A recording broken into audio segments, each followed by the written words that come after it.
Hey everyone, hope you're doing well out there. So I thought I would just kind of pop on and do a real quick video here, kind of laying out a couple things that I've been seeing over and over a lot, especially over the last few weeks, that I thought might be useful for you to know or investigate or explore for yourself if you're on some sort of a personal healing, personal growth, personal transformation journey. So obviously, as a coach, one of the things that I take it upon myself to do that I feel is really important is to be looking for patterns, right? To be looking for patterns that people are experiencing, trying to understand what's going on there, why, what are the common issues, what are the solutions to these common issues, this kind of a thing, right?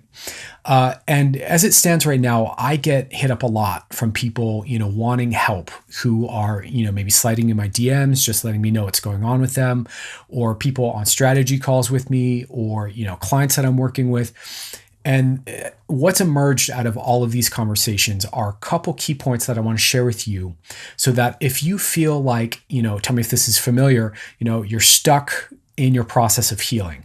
You're trying to let go of the past, but you don't know how.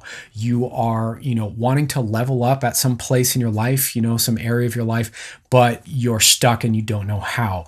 You want to grow in some way. You know more is possible for you, and yet something's holding you back, right? Very, very common. This is really kind of the fundamentals of self-healing and personal development work.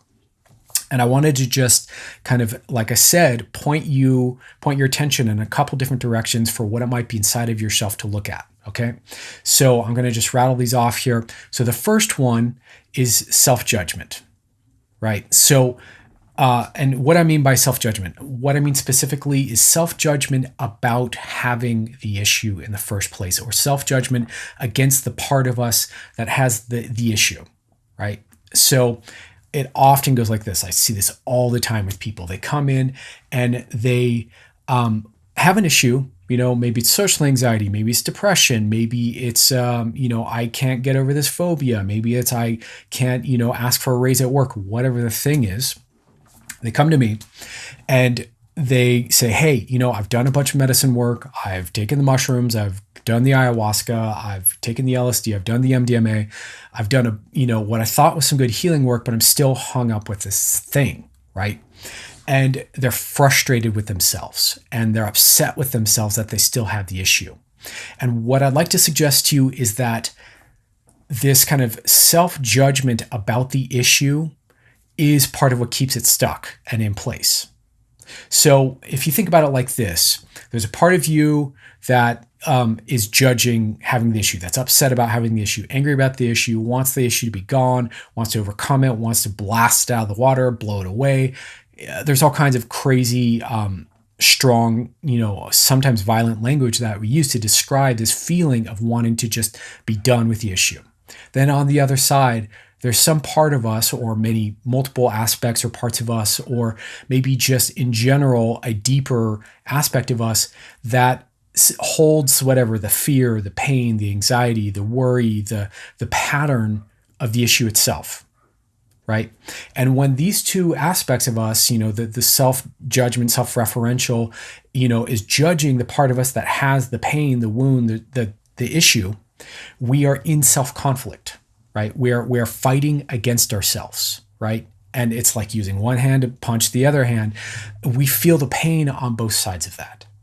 And that pain and that kind of gridlock of trying to force ourselves to heal, of trying to deny the emotions, the experience, the whatever is there with the problem side of things, keeps us stuck. So one way that you can start to solve this, there's like a whole deeper conversation about it that I don't want to get into in this video, but one way you can start to solve it is you can start to look at how can I align myself with the part that has the problem. So whether it's social anxiety, again, depression, fear, whatever it is, how can you align with that, and instead of being in judgment about it, be in a compassionate, listening, connected, aligned space with that aspect of yourself?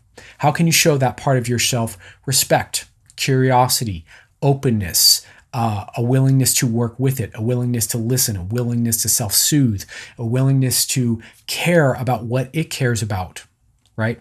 So as we start to align with whatever, the part of us that has the issue is, what we're doing is we're resolving that inner conflict. And as we resolve the inner conflict, all of a sudden it becomes much more possible to create change, to create forward movement, to create flow. So that's the first one. The second one would be believing that you have to know at a conscious mind level what the root cause of the issue is before you can fix it.